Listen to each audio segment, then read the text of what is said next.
ተባረኩ በሏቸው። ድገሙና በሏ። እግዚአብሔር ይባርካችሁ በሏቸው። እግዚአብሔር አምላክን እጅግ አድርገን እናመሰግናለን ስለነበረን ስለ አምልኮ ጊዜ። የአምላካችን የእግዚአብሔር ስም የተባረከ ይሁን።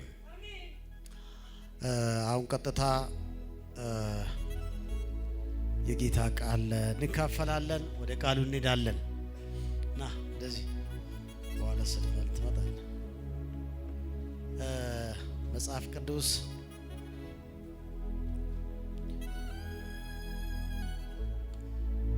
የእግዚአብሔር ቃል ሁሉም ሰው ብንካፈልበት ጊዜ ሆነናል። ትንቢተ ዳንኤል ምዕራፍ 7 ሁላችንም እናውጣለን። የዳንኤል መጽሐፍ የትምህርታችን ክፍለ ጊዜ ነው። የዳንኤል መጽሐፍ ሁሉ ሰው ያውጣና ረጋ ባለ መንፈስ በማንበብ እንጀምራለን። ምዕራፍ 7ን ከቁጥር 15 ጀምሮ ያለውን እንድታወጡ ይሁን።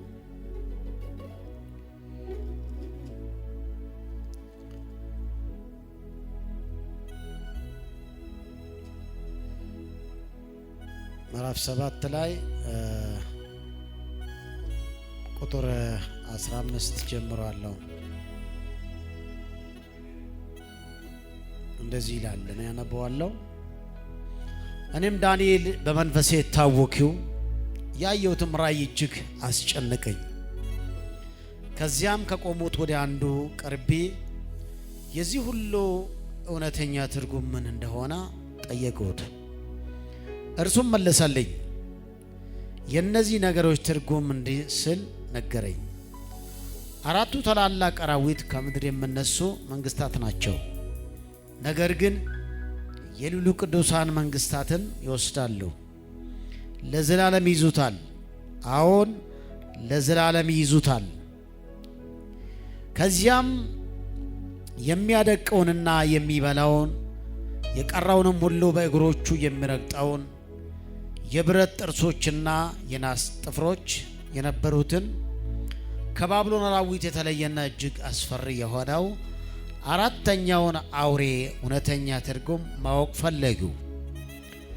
ደግሞም በራሱ ላይ ስላሉት 10 ቀንዶች ከመካከላቸው ብቅ ስላሉ ተነቃቀሉ 3 ቀንዶች፣ እንደዚሁም ደግሞ ከሌሎች ስለበለጠው የሰው አይኖች የሚመስሉ አይኖች፣ በትዕቢትም የምናገር አፍ ስለነበሩት ስለዚህ ቀንድ ማወቅ ፈለጉ። እነሆም ይህ ቀንድ በቅዱሳን ላይ ጦርነት አውጆ አሸነፋቸው። ይህም ቅዱሳን እስኪፈርድላቸው ድረስ ነበር። ከዚያም የልዑሉ ቅዱሱን መንግስቱን የሚወርሱበት ዘመን መጣ። 23 እንዲህም አለኝ፣ 4ተኛ አውሬ በምድር ላይ የሚነሱ 4ተኛ መንግስት ነው። ከሌሎች መንግስታት ሁሉ የተለየ ይሆናል። መላውንም ምድር እየረገጠና እያደቀቀ ይበላል።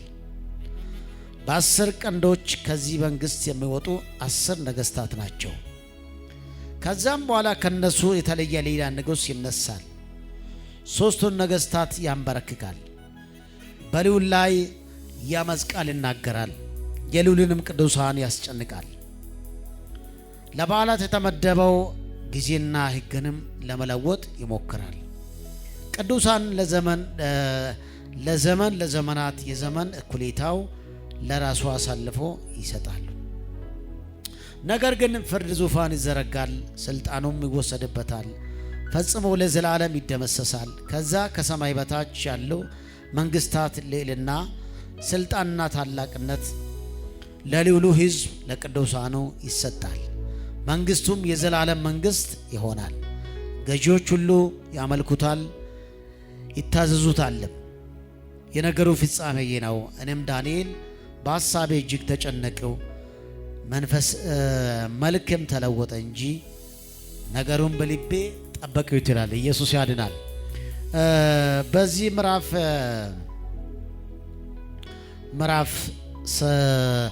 7 በጣም ሰፊ መልእክት ያለው ነው እና ዳንኤል መጽሐፍ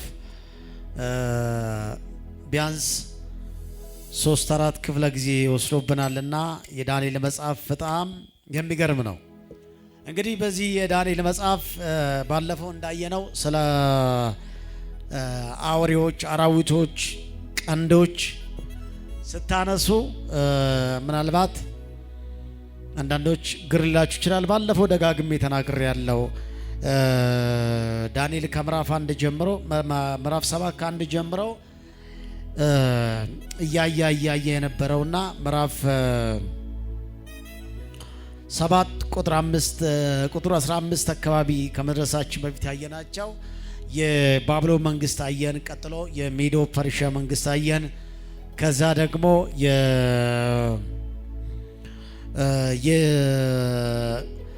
የግሪክን መንግስት አየን። እነዚህ ሁሉ ብዙ ነገሮችን አንስተነዋልና ዛሬ ግን የምናነሳው ዳንኤል ራእዩ ይሄ ሁሉ ዳንኤል በዘመኑ ፍጻሜ ላይ የሚሆንም ጭምር ነው የሚያየው እና ዳንኤል በጣም የሚገርመው ምዕራፍ 15 ላይ ቁጥር 7 15 ላይ 15 16 19 20 28 ድረስ ያለውን ይህን ሁሉ እያየ ምንድነው ምለው እኔም በዳንኤል በስጋዬ ውስጥ መንፈሴ ምን ሆነ ደነገጠ ይላል። ምክንያቱም ያየው ራእይ ለምሳሌ እንኳን አንዳንድ ጊዜ እናንተ ራሳችሁ የሆነ ህልም አይታችሁ ትረበሻላችሁ፣ ትደነግጣላችሁ፣ ሀሳብ ይዛችኋል፣ ጭንቀት ይዛችኋል። ምን ይሆን ይሁን ምን ይመጣ ይሁን ነው። ዳንኤል ግን በዚህ እሱም ተረበሸ። ያያቸው ነገሮች በጣም ከባድ ስለሆነ ማለት ነው ደነገጠ። ራእይም አስቸገረኝና ከዚያም ከቆሙ አንዱ ጋር ቀርቤ ስለ እነዚህ ሁሉ እውነቱን ለጠየቁት ይላል። እርሱም ነገረኝ፣ ነገሩን ፍቺ አስታውቀኝ። ከዛ በኋላ ከቀሩ ሁሉ ተለይተ እጅግ ስለምታስፈራው ጥርሶቿም የብረት ጥርሶች የናስ ስለሆኑትም ስለምትበላው ስለምታደቀው የቀረውንም በእግሯ ስለምትረግጠው ስለ አራተኛ አውሬ። እቺ አራተኛ አውሬ ብቻ አይደለም ዳንኤልን የረበሸው። አንድ አስቸጋሪ ከ10 ቀንዶቹ 11ኛው ሆኖ የበቀለው አንድ ቀንድ ነው። ስለዚህ ነገር ነው ትልቅ ማወቅ የፈለገው በደንብ እንድትሉ ይፈልጋለሁ በዚህ እና ስለዚህ ራሷ ላይ ስለነበሩ 10 ቀንዶች እንግዲህ በኦሮም ይሄ 4ኛ ንጉስ ባለፈው አንችላችኋለሁ። የኦሮም መንግስት ነው 4ኛ ንጉስ ኦሮም መንግስት ነው። 4ኛ አውሬ ስም የለውም። እነዚያ ነበሩ ከፊት የነበሩ ስም የነበራቸው ናቸው። ይሄኛው 4ኛ ምን የለውም ስም የለውም፣ ግን አውሬ ነው ይላል። አስቸጋሪ ነች፣ አስቸጋሪ ነው፣ ከባድ ነው። ምን ይላል?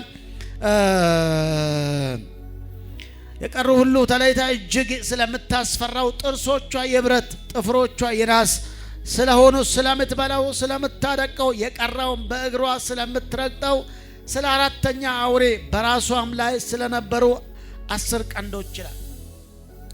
4ኛ ኦሮም ነች። እንግዲህ ኦሮም ማለት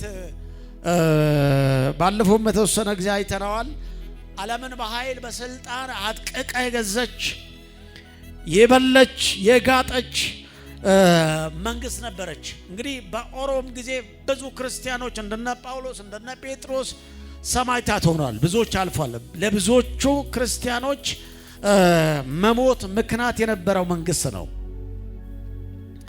እንግዲህ ኦሮም ረጅም ጊዜ የገዛ ቢሆንም ከነበሩ ነገስታቶች ከባቢሎን ከግሪክ እና ከሜዶና ፋርስ ወይም ከሜዶ ፐርሺያ መንግስት የተለየ ኃይል፣ ጉልበት፣ ስልጣን ነበረው እና ስለዚህ ዳንኤል አየ። ኢየሱስ ያድናል። እግዚአብሔር በዘመናት ሁሉ የሚሆነውን ለባሪያዎቹ ለልጆቹ የሚገልጥ አምላክ እግዚአብሔር አለ። ምዕራፍ 2 ላይ እንዳየነው ምስጢርን የሚገልጥ አምላክ የት አለ? በሰማይ አለ እና እነዚህ 4 ዳንኤል ያያቸው 4ቱ ነገስታት የተለያዩ ጊዜ ገዙ ናቸው። ረጃጅም ጊዜ ገዙ ነበሩ እና እንትናቸው በአውሬ የተመሰሉ ናቸው። ባህሪያቸው፣ ስራቸው፣ ድርጊታቸው አንዱን። ስለዚህ ዳንኤል የረበሻቸው እነዚህን አውሬዎች እነዚህ በአራው የተመሰለውን ነገስታትን አየና በጣም ተረበሸ። የሚገርመው ከዛ ደግሞ እዛ አራተኛው አውሬ ላይ የሚበቅለው 10 ቀንዶች ናቸው። እነዚህ 10 ቀንዶች ምንድናቸው ብላችሁ ብትጠይቁ 10ሩ በኦሮም ላይ የምነሱ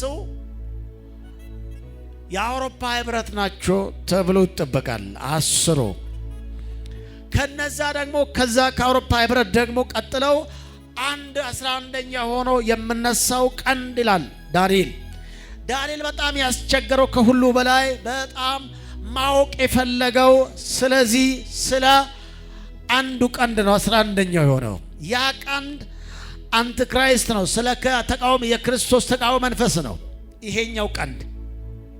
እንግዲህ እነዚህ ከላይ ያየናቸው በሙሉ ተፈጽመዋል። ግን ያልተፈጸመው ይሄ አንዱ ቀንድ 11ኛው ቀንድ በጣም አስቸጋሪ የሆነው ዳንኤል ስለሱ በደም ማወቅ የሚፈልገው የተቸገረበትም ስለሱ ነው። ፈቀዱ። እኔም ዳንኤል በሐሳቤ እጅግ ተቸገሩ፣ ፊቴም ተለወጠብኝ። ዳሩ ግን ነገሩን በልቤ ጠብቄአለሁ ይላል ዳንኤል። በአራዊት የተመሰለው የዓለም መንግስታት የሚያደርጉትን ክፉ ተግባር በራእይ ከማየቱ የተነሳ የተፈጠረበት ድንጋጤና መረበሽ ስሜት ነው። ከድንጋጤ የተነሳ ፊቱ ተለወጠ። ሰዎች በአብዛኛው ጊዜ የምንቸገር በዙሪያችን ያለውን በአሁኑ ዘመን ደግሞ በዘመናዊ መገናኛ ብዙሃን ተመርጠው የሚቀርቡልን ክስተት ብቻ ነው። ነገር ግን እግዚአብሔር ሁሉ እያየና እያወቀ በዚያም ሁሉ የዓለም ክፋት አሰራር ውስጥ ስለሚኖሩ ሰዎች ለንስሐ ዕድል ጊዜ ሰጥቷቸው በትዕግስት ይጠብቃል። በተቃራኒ ደግሞ ብዙዎቹ ያንን ዕድል ከመጠቀም ይልቅ በክፋታቸው በመቀጠል የእግዚአብሔርን የጽድቅ ቁጣ ተካፋይ ይሆናሉ። የእግዚአብሔር ትዕግስትና ሁሉን ቻይነት በጥቂቱ እንደዚህ ይገልጻል። የተለያየ ጊዜ ከአንዳንድ ሰዎች ከአንዳንድ መጽሐፍ ያነበብኳቸው ነገር ልንገራችሁ። አንድ ስለ ዳንኤል መጽሐፍ ጻፈው ሰውዬ አንድ ነገር ይለዋል። በአንድ ወቅት እግዚአብሔር ከመላእክቶች አንዱ የሆነውን ሚካኤልን ዓለምን ተጎብኝቶ እንዲመለስ ትእዛዝ ሰጠው ይባላል። ሚካኤል የተባለው መልአክ ዓለምን ጎብኝቶ እንዲመለስ ትእዛዝ ሰጠውና ሚካኤል ትእዛዙን ተቀብለው ሰይፉን ታጥቀው ዓለሙን ለመጎብኘት ከእግዚአብሔር ዙፋን ፊት ወጥተው ጉዞን ሲጀምር እግዚአብሔር ሰይፉን አስቀምጦ እንዲሄድ አዘዘው። ታጥቆ ሊሄድ አካባቢ ሰይፉን አስቀምጥና ዓለምን ዞረና አለው። የሚገርመው ሚካኤልም ትእዛዙን ተቀብለው በመሄድ የተወሰኑ የዓለም ክፍሎችን ጎብኝተው ቀሪውን ሳይጎበኝ ተመልሶ ወደ እግዚአብሔር መጣ። እግዚአብሔር በጉብኝቱ ስላየው ነገር ሲጠይቀው ጉብኝቱ እንዳልጨረሰና ባየውም ነገር በመበሳጨቱ በክፋት ውስጥ ያሉ ሰዎችን ለመግደል ከእርሱ ፈቃድ ተቀብለው ሰይፉን ታጥቀው ጉብኝቱን ለመቀጠል እንደተመለሰ ነገረው። በማስከተልም ሰይፌን ይዤ በመሄድ በዓለም ያሉትን ክፉ ድርጊቶች ሊደመሳቸው በማለት ጠየቀው። እግዚአብሔር ግን በምላሹ ሰይፍን ታጥቀ አትሄድ፣ እንዳዘዝኩ ሂድ፣ ዓለምን ሁሉ ጎብኝተህ ተመለስ አለው። እኔ ሁሉን ቻይ የተባልኩት እነዚህን ሁሉ ክፋቶች ሁል ጊዜ እያየው በትዕግስት ስለማሳለፍ ጭምር ነው ብሎ መለሰለት። ኢየሱስ ያድናል። እንግዲህ ሚካኤል ይሄኛው በመጽሐፍ ቅዱስ ላይ አልተጻፈም እና ሰዎች የሚያወሩት ነገር ነውና፣ ስለዚህ ሚካኤል ያሰበው ነገር ምንድነው? ክፋታቸውን የሚያደርጉ ሰዎችን በሙሉ ጨርሶ ደምስሶ ለማምጣት ነው። እግዚአብሔር ግን ምን አለ? እኔ ሁሉን ቻይ ነኝ። ሁሉን ቻይ የተባልኩበት ምክንያት ምንድነው? እነዛን ሁሉ ከነ ክፋታቸው እኮ ተሸክሜ ነው የሚኖረው። ሃሌሉያ! እግዚአብሔር የሳውን ክፋት ባየው ልክ አይደለም የሚያጠፈው፣ ይታገሳል። ትዕግስቱ በጣም ትልቅ ነው።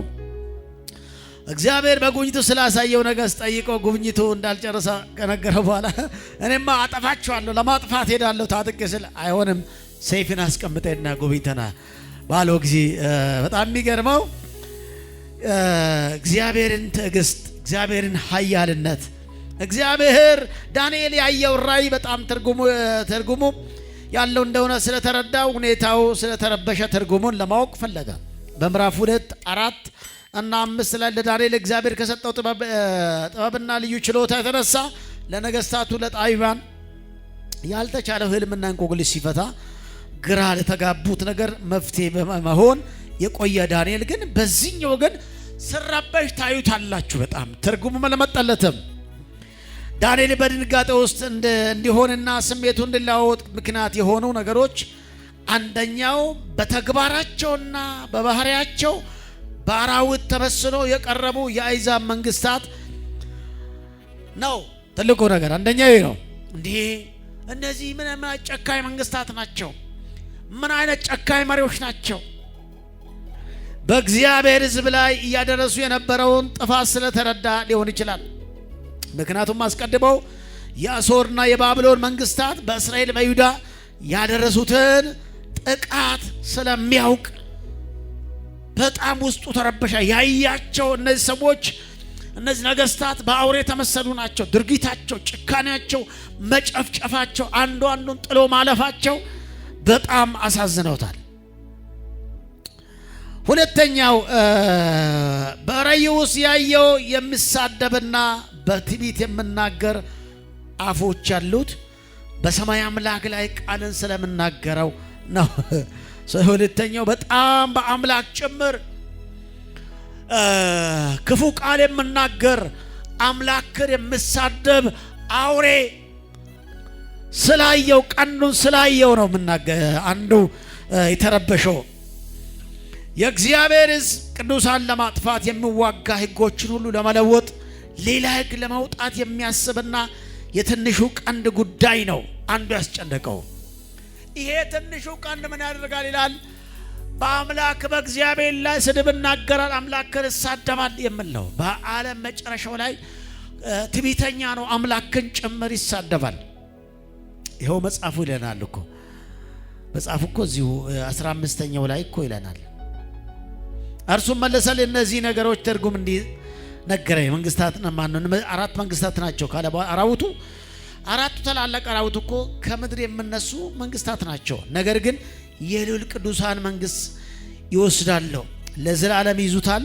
አሁን ለዘላለም ይዙታልና ከዛም የሚያደቃውን የሚበላውን የቀረውን ሁሉ በእግሮቹ የሚረግጠውን የብረት ጥርሶች የናስ ጥፍሮች የነበሩትን ከነዚህ አራዊት የተለየና እጅግ አስፈሪ የሆነው አራተኛ አውሬ እውነተኛ ትርጉም ማወቅ ፈለግኩ። ደግሞ በራሱ ላይ ስላሉ 10 ቀንዶች ከመካከላቸው ብቅ ስላለው ቀንድና ከዚህ ቀንድ በፊት ስለተነቃቀሉ 3 ቀንዶች እንዲሁም ከሌሎች ስለበለጠው የሰው አይኖች ያለው ቀንድ ማለት እንግዲህ አስቡ። የሰው አይኖች ያለው ቀንድ እንግዲህ ቀንድ ላይ የሰው አይን አለው ሰው የሚመስል። በአይኖቹ ደግሞ ምንድነው? በትዕቢት የምናገር በነበረው አፍ ነበረው። ይሄ አንቲክራይስት ነው፣ የክርስቶስ ተቃዋሚ መንፈስ ነው። ከዚህ በኋላ አሁን እየመጣም ያለው እየሆነም ያለው ነው። ዓለም ላይ እየሆነ ያለው አሁን የዓለም ፍጻሜ እየደረሰ ስለሆነ ወደዛ እየሄድን ያለ ነው። ይሄኛው በአምላክ ላይ ይናገራል። ትዕቢት ያለው ትዕቢተኛ ነው። በትዕቢት የምናገር አፍ ነበሩት። ስለዚህ ቀንድ ማወቅ ፈለጉ። እነሆ ይህ ቀንድ በቅዱሳን ላይ ጦርነት አወጀ ይላል። እንግዲህ ዳንኤል ያሰገረው አንዱ የዚህ ጉዳይ ነው። ከመጽሐፍ ቅዱስ ታሪክ እንደምንረዳው በምዕራፉ የተለያዩ አራዊቶች ተመስለው የቀረቡትና ዳንኤል እንዲደነግጥ እንዲረበሽ ምክንያት የሆነው የአሕዛብ መንግስታት ተግባራቸው እንዲሁ ነበር። የዚህ መንግስት ዘመን የእስራኤል ሕዝብ ብዙ መከራ ደርሶበታል። የባቢሎን መንግስት ብዙ እልቀትና ሞት ምርኮ ደርሷል። በሜዶና በፋርስ መንግስት ዘመን ከምርኮ የተመለሱ ቢሆንም ቤተ መቅደሱን ቅጥሩን በመስራት ሂደት ውስጥ ብዙ እንግል ደርሶባቸዋል።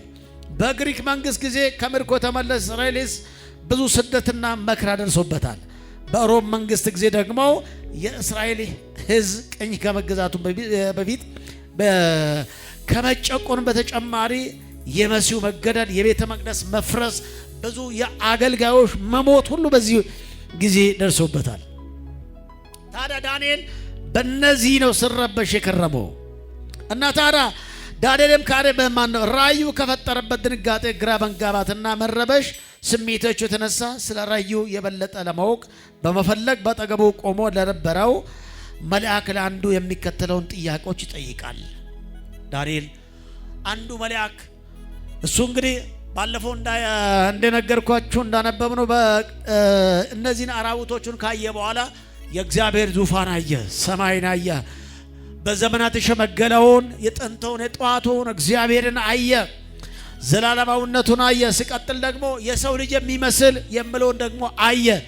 ከዛ አካባቢ ደግሞ የእግዚአብሔር መልአኮች አየና በእነዚህ ደግሞ ከነዚህ ከሚቆሙ ከአንዱ ጋር ጠጋል ጠየቀው። እነዚህ የበለጠ ለማወቅ አጠገቡ የቆመውን ለነበሩት መላእክት አንዱን ለሚከተለው ጥያቄዎች ጠየቀው። አንደኛው የራእዩ አጠቃላይ ትርጉም ምን እንደሆነ፣ ሁለተኛው ከሌሎቹ ስለተለየችው ስለምታስፈራው ጥርሶቿ የብረት ጥፍሮቿ የናስ ስለሆኑት ስለምትበላውና ስለምታደቀው የቀረው በእግሮቿ ስለምትረግጠው ከሌሎች የተለየ ባህሪ ስላላት እጅግ ጨካኝ ስለሆነው አራተኛ አውሬ ማንነት፣ ሶስተኛው አውሬው ራስ ላይ ስለነበረው ስለ 10 ቀንዶች ምንነት፣ አራተኛው እንደ ሰው አይኖች ስለነበረው በትንቢት ስለምናገር አፍ ስለነበረው መልአክ ከሌሎቹ የበለጠ በልዑል ቃል ስለምናገረው የልዑልም ቅዱሳን ስለሚሰባበረው የዘመናትን ሕግ ይለውጥ ዘንድ ስለሚያስበው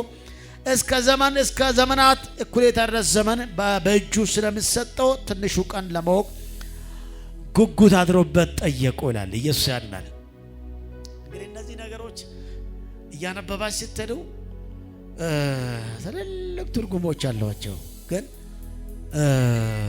ለእናንተ እንዲገባችሁ ዳንኤል እነዚህ የረበሻቸው ነገሮች ችግር የፈጠረው እንዲጨነቅ ያደረገው እነዚህ ነገሮች ነው። ትርጉመው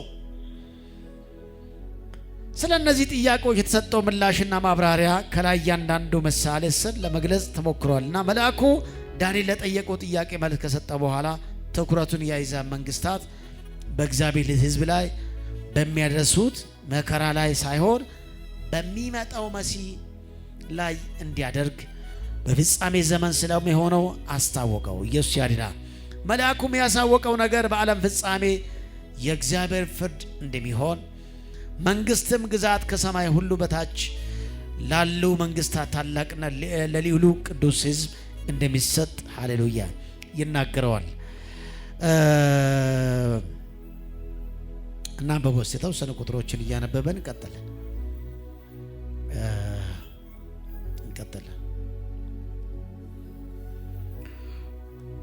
እንግዲህ እያንዳንዱን ቃላቶች ነው እያየነው ያለ ነው። ምናልባት 15 ላይ በእኔ በአዲሱ መደበኛ ትርጉም ያነበው በድሮ ትርጉም ላንበብላችሁ። በዚያም ከቆሙ ወደ አንዱ ቀርቤ ስለዚህ እውነት ጠየቅሁት፣ እርሱም ነገረኝ፣ ፍቺው አስታወቀኝ ይላል። እነዚህ አራቱ ነገስታት ነገር ግን ልዑል ቅዱሳን መንግስት ይወስዳሉ፣ እስከ ዘላለም ድረስ መንግስቱን ይወስዳሉ። ከዛ በኋላ ከቀሩሉ ተለይተ እጅግ ስለምታስፈራው ጥርሶቿ የብረት ጥርሶች ናስ ስለሆኑት ስለምትበላው ስለምታደቀው የቀረውን በእግሮቿ ስለምትረግጠው ስለ አራተኛ አውሬ በእርሷም ስለነበረው ይልና ቀጥላል። ወረድ ብሎ ደግሞ ቁጥር 21 ላይ ምን ላመስ በዘመናት የሸመገለው እስኪመጣ ድረስ ፍርድም ለልዑል ቅዱሳን እስኪሰጥ ድረስ ቅዱሱን መንግስት የሚወስዱበት ዘመን እስኪመጣ ድረስ አሸነፋቸው ይላል። እስከዛ እነዚህ ከአራቱ አውሬ በኋላ አስሩ ቀንዶች 10 የተባበሩት የአውሮፓ ህብረት ነው ይባላል። ከነሱ ግን የሚወጣው ሐሰተኛ መሲሁ ዓለምን ደግሞ ጌታችን ይኸው በዚህኛው በዘመናት ተሸመገለው እስኪመጣ ድረስ 22ኛ ቁጥር ላይ በዘመናት ተሸመገለው በመጀመሪያው ላይ ስለ አብ ነው ያየነው። በዘመናት ተሸመገለው እስኪመጣ የሚለው ቃል የጥንቱ የጠዋቱ ኢየሱስ ክርስቶስ የጌታንም ደግሞ የኢየሱስ ክርስቶስን አምላክና ዘላለማዊነቱን ያሳያል። ጌታ ይባል። እንግዲህ በዘመናት ሸመገለ ሲባል ማን ነው? ያረጃ እንደሆነ አይደለም እያሳያለው። የጥንቱ የጠዋቱ ዘላለማዊ እስኪመጣ ድረስ እነሱን ይገዛል፣ ያሸንፋል፣ ዓለምን ሁሉ ይገዛላል። ከዛ ምን እስኪሆን ድረስ ይላል? በምድር ላይ ፍርድ እስኪሰጠው ድረስ መሲሁ እስኪመጣ ድረስ መጥተው ሁሉን ነገር ከእጁ እስኪረከበው ድረስ በምድር ላይ ሺው መንግስት እስኪመሰርደስ እነዚህ ይሄኛው ትንሹ ቀን ምን ያደርጋል? ይገዛዋል፣ ይቆጣጠረዋል፣ ስልጣን በእጁ ይሆናል ነው እያለ ያለው። ኢየሱስ ያድናል። ስለዚህ እሱ እስኪመጣ ድረስ ይላል ያሸንፋል ይላል። እንግዲህ ዓለም ላይ ምናልባት አሁንም እንቅስቃሴዎች አሉት። ሐሰተኛ መሲህ፣ ሐሰተኛ ክርስቶስ ዓለምን ለመቆጣጠር ለመግዛት እንቅስቃሴ አለ። እንግዲህ ከነዚህ ከተባበሩት ከአውሮፓ ህብረት ይነሳል ተብሎ ይጠበቃል። እነዚህ ከዛ ተነስቶ ዓለምን በእጁ ያስገባል፣ ሁሉን ነገር ይመራል፣ ይገዛል። ግን እስከ መቼ? ጌታችን እስኪመጣ ድረስ። ከመጣ በኋላስ ምን ይሆናል ነው ምለው? በፍርድ ይሆን እስከ ማነው? እርሱም ከምድር ሁሉ የተለየ ይሆናል፣ የምድሩንም ሁሉ ይበላል፣ ይረግጣል። 10 ቀንዶች ከዛ መንግስት የምነሱ 10 ነገስታት ናቸው። ከነሱ በኋላ ሌላ ይነሳል፣ እርሱም ከፊተኛ የተለየ ይሆናል። እስከዛ ድረስ ግን ምን ያደርጋል? ያደቃል። ምን ያደርጋል? ይገዛል፣ ይቆጣጠረዋል አለ። ግን በዘመናት የሸመገለው ስመጣ ግን ሁሉን ይገዛዋል። አሜን። የዘላለሙ መንግስት ይመጣል። ስለዚህ በምድር ላይ ያለው ስርዓት ሁሉ ያበቃል። ሲያበቃ ጌታችን ይመጣል። ያንን ሁሉ ደግሞ ምን ያደርጋል? ያሸነፈውን ያሸንፋል። ከዛስ ምን ያደርገዋል? መንግስቱን ለዘላለም ይሰጣቸዋል ይላል። ሃሌሉያ። ቅዱሳን በሺው መንግስት ላይ ይነግሳሉ፣ ስልጣን ይሰጣቸዋል ይላል። ኢየሱስ ያድናል። እንግዲህ እስከዛ ጊዜ ድረስ ግን ይሄኛው አስቸጋሪው ይገዛል አላችሁልን። ኢየሱስ ይመጣል። በምድር ላይ እነዚህ አሁን ዓለም ላይ እየሆነ ያለው ነገር በጣም አስቸጋሪ ነው። ዓለም ላይ ትልቁ ነገር እየሆነ ያለው አንዱ አንዱን እያሸነፈ አንዱን ከአንዱ እየበለጠ እየደና አይደል ያለው። እነዛን ሁሉ አሸንፎ ይመጣል ነው ብለው ዳንኤል ያየው ራእይ ይመጣል። እንደውም በልዑል ላይ ቃል ይናገራል። አምላክን ይሳደባል። የት አለ አምላክ? እናንተ አምላክ መባል ነገር የት አለ አምላክ የሚል ይመጣል ይላል። ቀጥለው የልዑልን ቅዱሳን ይሰባብረዋል ይለዋል። ቅዱሳን እስከመሰበር ድረስ ይደርሳል። ይሄ ብቻ አይደለም፣ ዘመናትንና ሕግን ይለውጥ ዘንድ ያስባል ይላል። ሕጉን ይለዋውጣል። ለምሳሌ የሚመጣው ያ ምን ያደርገዋል? ቀናቶችን ሊቀይር ይችላል። እግዚአብሔር ሲፈጥር 6 ቀን ሁሉን ነገር ሰራ፣ 7ኛ ቀን ሰንበተረውና አረፈ ይላል። ግን ይሄኛው ደግሞ እነዚህን ቀያይሮ ሰንበት መባል ነገር የለም። ከፈለጋችሁ ሁሉም ሰው ወደ ስራ ግቡ ሊል ይችላል። የሚመጣው ልብ እንድትሉ ነው። ሕጉን ይለዋወጣል። የእግዚአብሔር ሕግ የእግዚአብሔር ቃል እስከምሽር ድረስ የሚደርስ ነው ይላል ዳንኤል። እስከ ዘመናት ድረስ እኩሌታው ዘመን በእጁ ይዘዋል። ነገር ግን ፍርድ ይሆናል እስከ ፍጻሜ ድረስ ያፈረሱትና ያጠፉት ዘንድ ግዛቱን ያስወግዱታል። እንግዲህ መንግስትም ግዛትም ከሰማይ ሁሉ በታች ያለው መንግስታት ታላቅነት ለልዑል ቅዱሳን ሕዝብ ይሰጠዋል። ከዛ በኋላ ያ ሁሉ ስርዓት አልፎ ይሄኛው የአንቲክራይስት የክርስቶስ ተቃዋሚ መንፈስ ከዛ ከጨረሰ በኋላ ጌታ ደግሞ ይመጣና ከእጁ ስልጣን ሁሉ ይወሰዳል። የዘላለም ከሰማይ በታች ላሉ ሁሉ መንግስታት ሁሉ ታላቅነት ለልዑል ቅዱሳን ሕዝብ ይሆናል፣ ይሰጣል። በእግዚአብሔር መንግስት ላይ ይነግሳሉ ይላል። አሜን። ኢየሱስ ያድናል። እስከዛ ግን ምን ያደርጋል? ይገዛቸዋል ይላል። ከባድ ነው በነገራችን ላይ እንደዚህ አይነት ነገር ለመረዳት በእርግጥ ሊከብድ ይችላል። ግን ቢሆንም ግን ወደፊት ሊሆን ያለውን ነገር ማወቅ ጥሩ ነው። እየመጣ ከላይ ጎርፍ እየመጣ ነውና ከታች ያለው ሰው ማወቅ አለበት አይደል? ከላይ ጎርፍ ዝናብ ካለ ጎርፉ ይመጣል። የሚመጣው ጎርፍ ይዞ እንዳይሄድ ማወቅ አለበት። ከፊት ያለውን ነገር ሰው ማወቅ ይጠቅመዋል እንጂ አይጎዳም። እነዚህ ነገስታት ያለፉ ናቸው። አሁን ያየናቸው ነገስታት በሙሉ ለምሳሌ ባቢሎን አልፏል፣ አሶር አልፏል፣ ሜዶና ፋርስ መንግስት አልፏል፣ ግሪክም አልፏል፣ ኦሮምም አልፋለች። ግን ከነሱ ግን የምነሳ አለ ነው እያለ ያለው ዳንኤል። እንግዲህ ማብራሪያ በፍጻሜ መንግስት ሁሉ ላይ ለመሲሁ የሚገዙለት ለዳንኤል ከተናገረው በኋላ መጨረሻ 7:28 እኔም ዳንኤል በሐሳብ እጅግ ተቸገርሁ፣ ፊቴም ተለወጠብኝ። ዳሩ ግን ነገሩን በልቤ ይጠብቀው ነበር በማለት ተናገረ። መልሱና ከማብራሪያ በኋላ ድንጋጤ ስሜቱ እንዳለቀቀው ዳንኤል በራእይ ውስጥ ያየው አራዊት የተመሰለው አሕዛብ መንግስታትና በእግዚአብሔር ሕዝብ ላይ የሚያደርሱትን መከራ ብቻም ሳይሆን ለዘመናት የሸመገለውና ዓለምን መንግስታት ሁሉ አሸንፎ ከቅዱሳኑ ጋር ለዘላለም የሚነግሰውን የሰው ልጅ የሚመስለው መሲሁን ጭምር ነው። አሜን። በዚህ ውስጥ ግን በዚህ በጨካኙ ዓለም ውስጥ በዚህ በአውሬዎቹ መሃል ውስጥ በዘመናት የሸመገለው መሲሁ ክርስቶስንም ጭምር አይቶታል። ክርስቶስ እነዚህን በሙሉ ይደመሰስና ራሱ ብቻውን ይገዛዋል ይላል። ሃሌሉያ። ይህም አለ በምድር ላይ ዳንኤል ካያቸው ነገሮች የነዚህ ጥፋት፣ የነዚህ ኃይል፣ የነዚህ ብርታት፣ የነዚህ ስልጣን ብቻም ሳይሆን ጭካኔያቸውም ሳይሆን ግን በዘመናት የሸመገለው ዓለምንና የዓለም ስልጣናት ሁሉ ገፎ ብቻውን የሚቆጣጠረው መሲህንም ጭምር አይቶታል። አሜን። በዚህ ውስጥ እሱ ሁሉን ይገዛል። የሁሉም መንግስታት ስልጣናቸው፣ ጊዜያቸው፣ ጭካኔያቸውም፣ ደግነታቸውም፣ መልካምነታቸውም ሁሉ ያልፋል። ግን የማያልፈው የእግዚአብሔር መንግስት ግን ይመጣል። አሜን፣ አሜን፣ አሜን። ያ መንግስት ስላለን ነው እኛ ደግሞ ጌታን ያመንነው። ባይሆን አላመንም፣ አናምነው። ያ ከፊት ለፊታችን ያለው ክብር አለ፣ ከንጉሱ ጋር ለዘላለም መሆን አለ። አሜን ነው። ስለዚህ ከነሱ ጭካኔም ውጭ ደግሞ ያለው በጣም መሲሁ ስለ መሲሁ ጭምር ያም ሆኖ ግን ትኩረቱን በብዙ የያዘው ሊመጣ ያለው የእግዚአብሔር መንግስት ሳይሆን የእግዚአብሔር መንግስት እስኪመጣ እነዚህን አሕዛብ መንግስታት እስኪጠፋ ድረስ በእግዚአብሔር ሕዝብ ላይ የሚያደርሰውን መከራ ነው የሚያሳስበው። መልአኩ ግን ዳንኤል ትኩረቱን በሚመጣው ዘላለማዊ መንግስት ላይ እንዲያደርግና መንግስቱ ሁሉ በእግዚአብሔር ቁጥጥር ውስጥ እንዲሆን እንዲረዳ በድጋሚ ነገረው። ኢየሱስ ያድናል።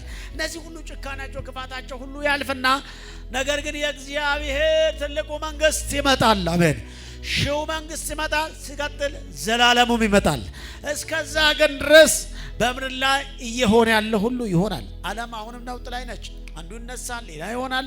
ዓለም ላይ ትልቁ ስጋት ያለው አሁን የኒኩሌር ፍንዳታው ራሱ ያስፈራል። አሁን እንደ ፑቲን ያሉት ኒኩሌራቸውን ካፈነዱ ዓለም ከባድ ችግር ውስጥ ነው የሚገባው። እያንዳንዱ ያፈነደዋል፣ ዓለም ይጠፋል ተብሎ ነው የሚፈራው። አንዱ ትልቁ አሁን የሶስተኛ ዓለም ጦርነት እንደሚሰጋው አንዱ ምንድነው? እነዚህ ሀያል ሀገራት ኒኩሌራቸውን ያከማቹት ኃይል ያ ስልጣን አንዴ ከፈነዳ እንግዲህ እንደምታውቁት ዓለም ላይ ትልቁ የኃይል ክምችት አላቸው። ያ ግን ከፈነዳ ዓለም በአንድ ቀን ይጠፋል የሚል ስጋት አለ። እግዚአብሔር ግን ከሁሉ በላይ ነው። እግዚአብሔር ያልሆነው ነገር ሁሉ በምድር ላይ አይሆንም። ከሁሉ በላይ የሆነው እግዚአብሔር በነገር ሁሉ እሱ ኤልሻዳይ ነው። እግዚአብሔር ለዳንኤል በራእይ ባሳየው መንገድ በዓለም ላይ ሊሆን ያለው ግድ ነውና የጥልቁን ክፋት አሰራር ለእያንዳንዳችን ባይሰውራቸው ኖረው ብዙዎችን ከድንጋጤ ከፍርሃት ተነሳ በሕይወት ለመኖር የሚያሰጋ ሁኔታ ሊሆን ነበር። እግዚአብሔር ግን ብዙ ነገር ማናቸው ነገር አለ ሳናይ ጌታ የሚያሳልፈው እግዚአብሔር ተባረከ ይሆን። ክፍሉን ደግሞ ያው የግድ ዛሬ መጨረስ ስላለብኝ በዚህኛው ምዕራፍ 18 20 21 22 25 27 ያለውን ስጠቀልለው እንደዚህ ነው። እኔም እነሆም ያ ቀን ከቅዱሳን ጋር ሲዋጋ አየሁ። የልዑልንም ቅዱሳን ሰብራል። በዘመናት የሸመገለው እስኪመጣ ድረስ ፍርዱም የልዑልን ቅዱሳን እስኪሰጥ ድረስ ቅዱሱም መንግስቱን የሚወስዱበት ዘመን እስኪመጣ ድረስ አሸነፋቸው፣ ገዛቸው ይላል። በእነዚህ ቁጥሮች ውስጥ ለ6 ጊዜ የልዑል ቅዱሳን የሚል ሐረግ ታገኙታላችሁ። ይህም ሁለት ገጽታ ያለው ነው። አንደኛው የመሲህ መንግስት እስኪመጣ ድረስ የአሕዛብ መንግስታት በተለይም በትንሹ ቀን የተመሰለው ያመሰው በዚህ የልዑል ቅዱሳን ላይ ብዙ መከራ ያደርሰባቸዋል። እንግዲህ ከፊት ለፊት አንዳንዶች ብሎም ከፊት ለፊት የ7 ዓመት መከራ አለ ይባላል። የእግዚአብሔር ቃል ስለምን ከ7 ዓመት መከራ በኋላ በ7 ዓመት ላይ ይሄ ትንሹ ቀንድ በጣም ብዙ ቅዱሳን ላይ መከራ ያደርሳል፣ ችግር ያደርሳል፣ ዓለምን ይቆጣጠራል። እንደምታውቁት ዮሐንስ ራዕይ ምዕራፍ 13 ላይ ያለው ስለ 666 ብዙ ጊዜ ታነሱታላችሁ። የ666 መንፈስ ነው ብትሉ እንጂ ምንድነው 666 የሚባለው ነገር የማውቁ ነገር ብዙ አይደለም። እና በግንባራቸው ላይ ያ የ666 ቁጥር የሌለው ባንክ መሄድ አይችል፣ ገበያ መሄድ አይችል፣ ብዙ ነገሮችን የአውሬ ቁጥር ያልተቀበለ ሰው ማድረግ የማይችልበት የሚከለክልበትም ጊዜ ከፊት እንዳለ ይነገራል። እና ታዲያ በእነዚህ የልዑል ቅዱሳን ላይ ብዙ መከራ ያደርሱባቸዋል። ትንሹ ቀን የልዑሉን ቅዱሳን እንዲሰብር እንዲያሸንፍ የስድብ ቃል እንድናገር ለተወሰነ ጊዜ ስልጣን ተሰጥቶታል። እስከ በዘመናት የሸመገለው የዘላለም ንጉሳችን ጌታ እስኪመጣ ድረስ ያ እስኪገዛ ስልጣን ተሰጥቶታል። የተወሰነ ጊዜም ቢሆን ምን አደረገዋል? ይገዛዋል። ነገር ግን በኋላ ጌታችን ሲመጣ ስልጣን ሁሉ ከእጁ ይወሰዳል። በጣም የሚገርመው ዓለም ላይ የትኛም ስልጣን አይኖረውም። ጌታችን ሁሉን ነገር ምን አደረገዋል? ተቆጣጥሮ ይገዛል። አሜን። የዓለም ገዢ የሆነ ኢየሱስ ክርስቶስ ይገለጣል። አሜን ነው። እንግዲህ እንደዚህ አይነት ትምህርቶች ብዙ አሜን ባያስብልም ትምህርት ነው። ምናልባት የሚያነብሰው ካለ በእርግጥ ይጠቅመዋል። አሁን ተወልዶ በዚህ ዘመን ከፊት ያለው ነገር ምን ይሆን እግዚአብሔር ቃል የምለውን ያው የማንበቡ ነገር ብዙ ባይሆንም ግን በእነዚህ በልዑል ቅዱሳን ላይ ብዙ መከራ ያደርስበታል። ይሄ ብቻ እስከ ተወሰነ ሰጥቶታል፣ ስልጣን ተሰጥቶታል። ይህ ሁኔታ የሚያስገነዝበን በእግዚአብሔር ሕዝብ ላይ መከራ የሚደርሰው በእግዚአብሔር ፈቃድ በተወሰነ ጊዜ ገደብ ውስጥ መሆኑን ነው። ሁለተኛ እነዚህ የልዑሉን ቅዱሳን የሰው ልጆች እስኪመለስ ድረስ ከመሲሁ ጋር ሆነው በአራዊት የተመሰሉትና ትንሹ ቀንድ መንግስትና ግዛት ይወስዱታል። መንግስታቸውን ያፈርሳሉ። ከመሲሁ ጋር ሆነው ለዘላለም ደግሞ ይነግሳሉ። አሜን። በምድር ላይ ትንሽ መከራ ሊኖር ይችላል፣ ግን በኋላ ግን ከመሲሁ ጋር ለዘላለም ምን ይሆናሉ? ይነግሳሉ። አሜን። ስለዚህ ይሄ ጌታ አለ፣ መከራም ደግሞ አለው። ምናልባት አንዳንድ እንትኖች አሉ። ከመከራ በፊት ቤተክርስቲያን ትነጠቃለች፣ ከሆነም ይሳየው፣ ካልሆነም ደግሞ ከጌታ ጋር የሆኑ መከራውን ያሸንፉና ከጌታ ጋር ለዘላለም ይነግሳሉ። አሜን አትለው? እስቲ ከጌታ ጋር ይነግሳሉ በለው። በእነዚህ ሁለት ሐሳቦች በመነሻነት በክፍሉ የተገለጹት የልዑሉ ቅዱሳን ማንነት በመጽሐፍ ቅዱስ ሊቃውንት ዘንድ አከራካሪ ቢሆንም ግን ከብዙዎቹ ጎልቶ የምታዩት ሁለት አመለካከቶች እነሱም አንደኛ ቤተ ክርስቲያን ከ7 ዓመት ታላቁ መከራ አስቀድማ ትነጠቃለች እንላለን። ሌላኛው ደግሞ በዳንኤል 9 እና 13 ላይ እንደተገለጸው በትንሹ ቀንድ የተመሰለው ሐሰተኛ ክርስቶስ ወይም የዓመፅ ሰው የምነሳውና በቅዱሳን ላይ መከራ የሚያደርሰው በሰባተኛ ሱባዔ ወይም በታላቁ መከራ ዘመን ነው። በመሆኑም ታላቁ 7 ዓመት ከመከራ ዘመን አስቀድሞ ቤተክርስቲያን ስለምትነጠቅ ይህ መከራ አያገኝም የሚል አለ። ያው እሱም ቢሆን እሰየው ነው።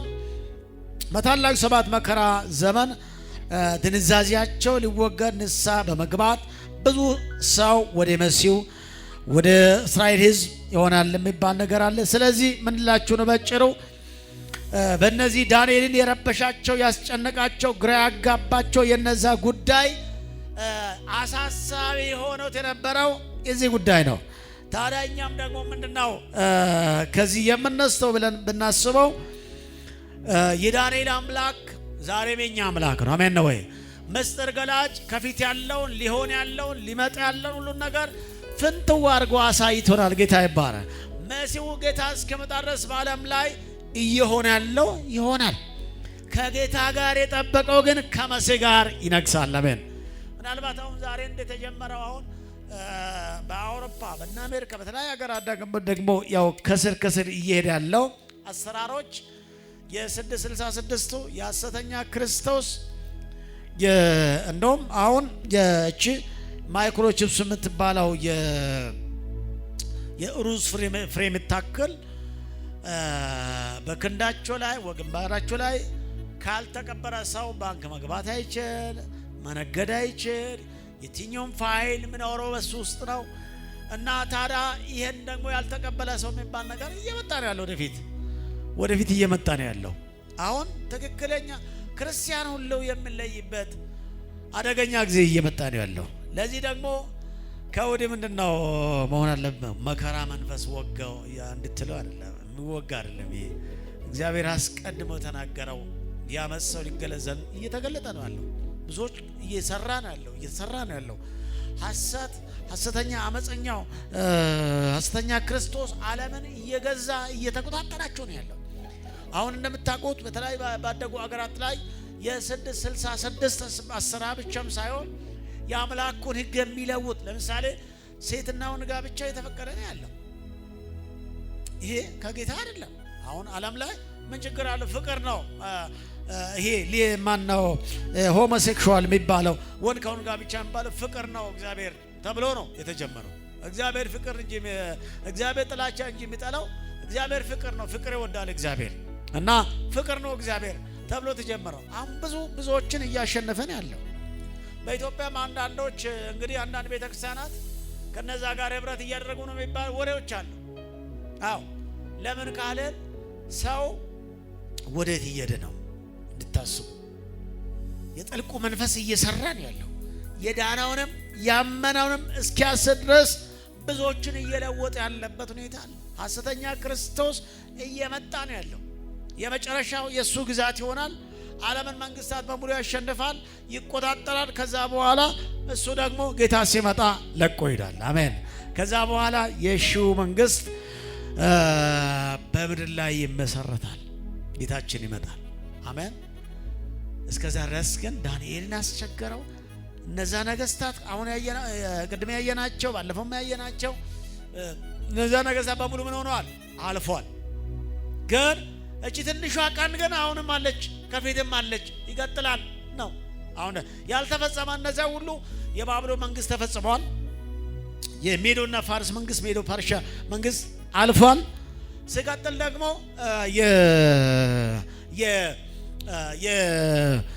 የኦሮም ነው የግሪክ መንግስት አልፏል። የኦሮም መንግስትም አልፏል። አሁን ያልተፈጸመውና እየመጣለው እቺ ትንሿ ቀን በአስሮች በሱ ቀን ለ11ኛ የሆነ ቀስት ማነው ቀንዷ እቺ ነች። አሁን ዳንኤል የረበሸው ያስጨነቀው አሁን እሱ ቀንድ ነው።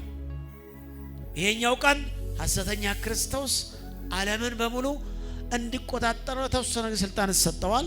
ከገዛ በኋላ ጌታ ደግሞ ይመጣል። ሲመጣ ደግሞ ዓለምን ስልጣን በሙሉ ደግሞ በእጁና በልጆቹ በቅዱሳን እጅ ይሆናል። አሜን።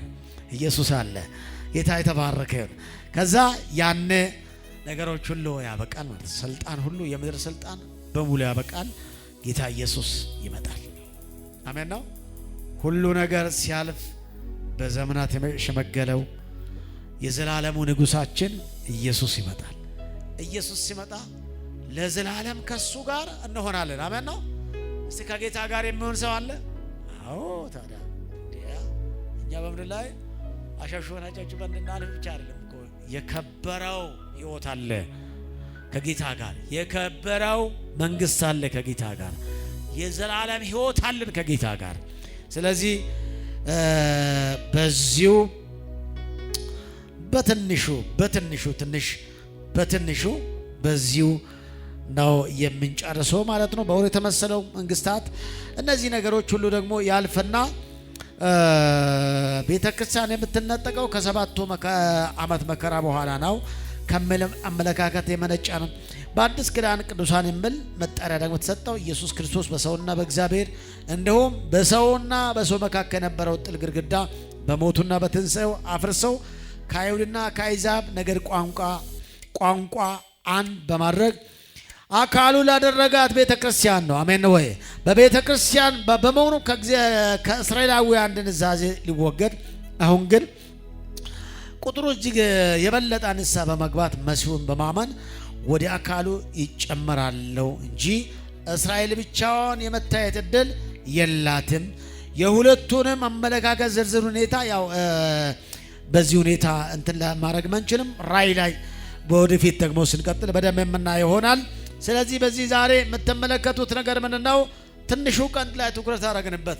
ትንሹ ቀንድ ዳንኤል ምዕራፍ 7 ላይ በጣም ረጅም ሰፊ ሐሳብ ያለው የዳንኤል እነዚህ ቀንዶች አውሬዎች አራዊቶች በአራዊት ተመሰለው ስራቸው፣ ክፋታቸው፣ አመጻቸው፣ ስልጣናቸው በክፋት በጭካኔ የተሞላ በመሆኑ እነዛ ሁሉ አልፎ ከነዛ በኋላ ግን ይሄኛው ቀንድ ሐሰተኛ ክርስቶስ ይመጣና ዓለምን ያደቀዋል፣ ይመራዋል፣ ይይዘዋል ሁሉ ነገር እና አምላኩ ጋር በአምላኩ ምን ያደርጋል? ይሳደባል። አምላክ የት አለ? ወደዛ አርግ አምላክን አያውቅም የሚል አምላኩ ላይ ይሳደባል፣ ቅዱሳን ይሰባብራል እና ባለማናው ሕግን ይቀይረዋል ነው ተባለ። አሁን ሕግን ይቀይረዋል። አሁን ያለው የመጽሐፍ ቅዱስ አይነት ሕጎች በሙሉ ምን ያደርገዋል? ይቀይረዋል ነው ያያያለ ሕጎቹ በሙሉ ይቀይራል። ለምሳሌ ያለው ሰንበት የሚባል ነገር የለም። ሁሉም ወደ ስራ፣ ቤተክርስቲያን የሚባል ነገር የለም።